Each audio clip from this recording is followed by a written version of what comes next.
নমস্কার বন্ধুরা, মায়ের ছোট্ট রান্নাঘরে সকলকে স্বাগত জানাই। এই যে তোমরা সুন্দর উনুনটা দেখতে পাচ্ছ, এই উনুনটাই আজ তোমাদের বানিয়ে দেখাবো। আজকের এই উনুনটা তোমরা তো দেখতেই পেলে প্রথমে একটু অন্যরকম। অন্য দিনের তুলনায় আজকের উনুনটা একটু অন্যরকম করে বানিয়ে দেখাবো। আমি প্রতিদিন যে ধরনের উনুনগুলো তৈরি করি, তো সেই উনুনগুলো তোমাদের ভীষণই পছন্দ হয় এবং তোমরা অনেকেই আমাকে বলেছো যে তোমাদের অনেকের মধ্যেই নাকি সেই ধরনের উনুনগুলো বানানোর নিয়ম নেই। হতে পারে অনেকের অনেক ধরনের নিয়ম থাকে, তবে তোমরা হয়তো বুঝতে পারছো না আমি কি বলছি।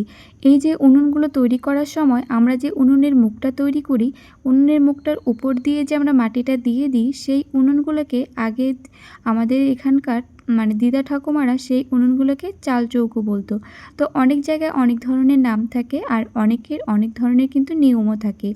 তো দেখতেই পাচ্ছ, তোমরা কিন্তু ভিডিওটা স্কিপ না করে প্রথম থেকে শেষ পর্যন্ত দেখো আমি কিভাবে তৈরি করছি। তো সেই উনুনগুলো নাকি অনেকের বানানোর নিয়ম নেই, সেই যে উনুনের যে মুখটা হবে, মুখের উপরে কিন্তু মাটি থাকবে না, ফাঁকা থাকবে, সেই রকমটাই তাদের নিয়ম, সেরকম করেই বানাতে হবে। তো সেই জন্য এই উনুনটা আমি নিয়ে চলে এলাম। তো উনুনটার জন্য প্রথমে আমি গর্ত করে নিয়েছি, তোমরা তো দেখতেই পেলে, আর আগে থেকেই আমি মাটিগুলোকে মেখে নিয়েছি। তারপর একদিন পর আমি চলে এলাম, আগের দিন বিকেলের দিকে বসিয়েছিলাম, তারপর এবার আমি পরের দিন চলে এলাম উনুনটা ঠিক করার জন্য।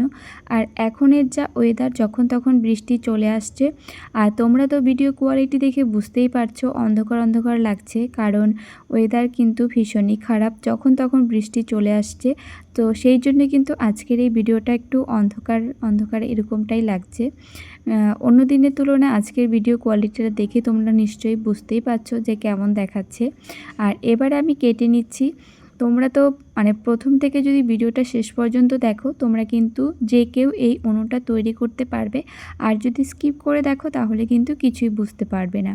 প্রথমে মাটিগুলো দেওয়ার পর মাটিটা যখন একটু শুকিয়ে যাবে, তো ওয়েদার হিসাবে কিন্তু মাটিটা শুকায়, যদি রৌদ্র থাকে তাহলে কিন্তু এই রকম উনুন একদিনের মধ্যেই তৈরি করে নেওয়া যায়। যদি তুমি সকালে বসাও, বিকেলের দিকেই কিন্তু উনুনটা কেটে তোমরা তৈরি করে নিতে পারবে। আর যেহেতু এখনকার দিনের ওয়েদারটা ভীষণই খারাপ, যখন তখন বৃষ্টি আসছে, আর এরকম উনুন বসালে মাটি সহজে শুকাতেই চায় না, এই জন্যে উনুনটা বানাতে একটু টাইম লাগে। এখানে আমার উনুনটা আমি 2 দিনের মধ্যেই তৈরি করেছি।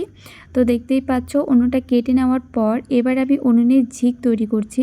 উনুনের ঝিকগুলো তৈরি করার জন্য এখানে আমি 3টে পাথর নিচে দিয়ে দিয়েছি, তাহলে কিন্তু উনুনটা খুব তাড়াতাড়ি তৈরি করতে পারবে এবং উনুনটা কিন্তু ঝিকগুলো খুব মজবুত হবে। তোমরা কিন্তু এই উনুনটা যখন রান্না করবে, উনুনের ঝিকগুলো কিন্তু ভেঙে যাওয়ার কোনো ভয় নেই। তোমরা আবার ভেবো না যে আমি এসব ভিডিও করার জন্য তৈরি করছি, এভাবে উনুন তৈরি করা যাবে না। আমি যতগুলো ভিডিও দিয়েছি এরকমটা নয় যে শুধু ভিডিও সৌন্দর্যের জন্যই করেছি, এগুলোর মধ্যে কিন্তু তোমরা অবশ্যই রান্না করতে পারবে। আর পাথরটা দিয়েছি, তা এতে কিন্তু ঝিকগুলো ভীষণ মজবুত হবে। তোমরা যদি এই উনুনটার মধ্যে একটা বড় হাঁড়ি বা কড়াইও বসিয়ে রান্না করো, তাহলেও কিন্তু ভেঙে যাবে না। তারপর ঝিকগুলো আমি ঠিকঠাক করে নেওয়ার পর আবারও একটু আমি কেটে নিলাম, যে দিকটা একটু বেশি মাটি হয়ে গেছে, কেটে চেঁচে ঠিক করে নিয়েছি। আবারও সুন্দর করে মাটি দিয়ে আমি রেখে দেব আজকের দিনটা। তারপর আমি আবার কালকে এসে সুন্দর করে উনুনটা ঠিক করব। এভাবে মাটি দিয়ে রাখলে কি হয়, পরে যদি আমরা কেটে নিই, উঁচু নিচু জায়গাগুলো খুব সুন্দরভাবে কিন্তু সমান করে নেওয়া যায়, উনুনটা খুব সুন্দর, ফিনিশিংটা খুব সুন্দর আসে। আর এই পর্যায়েও তোমরা কিন্তু ঠিক করে নিতে পারবে, তাহলে একটু কোনো জায়গায় একটু উঁচু নিচু এবড়ো খেবড়ো থাকবে। আর তোমরা যদি একটু সময় নিয়ে তৈরি করো উনুনটা, তাহলে কিন্তু অনেক সুন্দর হবে। আর তোমরা যারা আমার এই আজকে ভিডিওটা দেখছো, তোমাদের কাছে একটাই রিকোয়েস্ট, তোমরা কিন্তু প্লিজ ভিডিওটিতে একটি লাইক দিয়ে ভিডিওটা শেষ পর্যন্ত দেখতে থাকবে, এবং তোমাদের কাছে আজকের এই ভিডিওটা কেমন লেগেছে সেটাও কিন্তু তোমরা কমেন্ট করে জানাতে ভুলে যাবে না। তো তোমাদের একটি লাইক, একটি কমেন্ট আমাকে অনেক অনেক উৎসাহ জাগায় নতুন নতুন ভিডিও নিয়ে আসার জন্য। তো আমি কিন্তু তোমাদের কমেন্টের অপেক্ষায় থাকবো যে আজকের এই উনুনটা তোমাদের কাছে কেমন লেগেছে, অবশ্যই অবশ্যই কিন্তু কমেন্ট করে জানাবে। আর তোমাদের কাছে একটা প্রশ্ন থেকে যাবে আজকে, যে তোমরা আমার এই পুরো ভিডিওটা যে দেখো, তোমরা যে আমার উনুনের ভিডিওগুলো দেখো, অনেকেই লাইক কমেন্ট করো, কিন্তু তোমরা আমার এই উনুনের পুরো ভিডিওটা দেখো কিনা আমি সেটা কি করে বুঝবো? তোমাদের কাছে একটাই প্রশ্ন, তোমরা কে কোথা থেকে আজকের আমার এই উনুনের ভিডিওটা দেখছো সেটা কমেন্ট করে জানাবে। তোমরা যারা এই কমেন্টটা করবে যে তোমরা কে কোথা থেকে দেখছো, তাহলে আমি বুঝতে পারবো যে তোমরা আমার এই ভিডিওটা প্রথম থেকে শেষ পর্যন্ত দেখেছো। তো যাই হোক, তোমরা কিন্তু অবশ্যই এই কমেন্টটা করবে তোমরা কে কোন জায়গা থেকে দেখছো, তাহলে আমারও ভালো লাগবে এবং আমি জানতে পারবো যে আমার দিদিভাই দাদাভাইরা তারা কে কোথা থেকে আমার এই ভিডিওটা দেখছে। তো প্লিজ তোমরা কে কোথা থেকে দেখছো সেটা কিন্তু অবশ্যই কমেন্ট করে জানাবে। তো দেখতে পাচ্ছ আমি কিন্তু পরের দিন আবার চলে এসেছি। উনুনটা কিন্তু অনেকটাই শুকিয়ে গেছে, আর আজকেও কিন্তু রৌদ্র নেই। তোমরা কিন্তু ভিডিও কোয়ালিটি দেখে নিশ্চয়ই বুঝতে পারছো।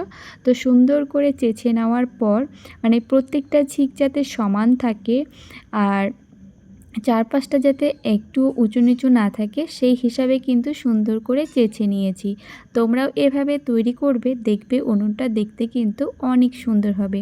আর এই যে উনুনের যে দেখতে পাচ্ছ মুখটা, ওপরে কিন্তু মাটি নেই, মানে লাকড়ি দেওয়ার মুখটা। এই জায়গার ওপর দিয়েও কিন্তু একটা গোল রাউন্ড করে আমরা অন্যান্য উনুনগুলোর মধ্যে মাটি দিয়ে থাকি।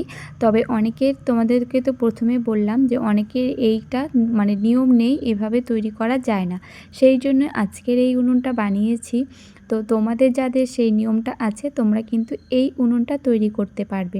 তো উনুনটা দেখতেই পাচ্ছ আমার কিন্তু অনেকটাই কমপ্লিট হয়ে গেছে।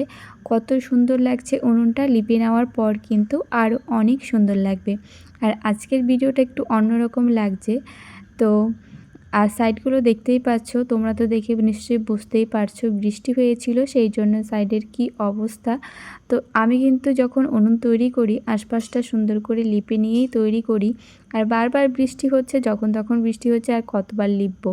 আর এই যে দেখো এখন কিন্তু আমি সাইডটা লিপে নিয়েছি, কারণ খুবই বাজে লাগছে জায়গাটা দেখতে।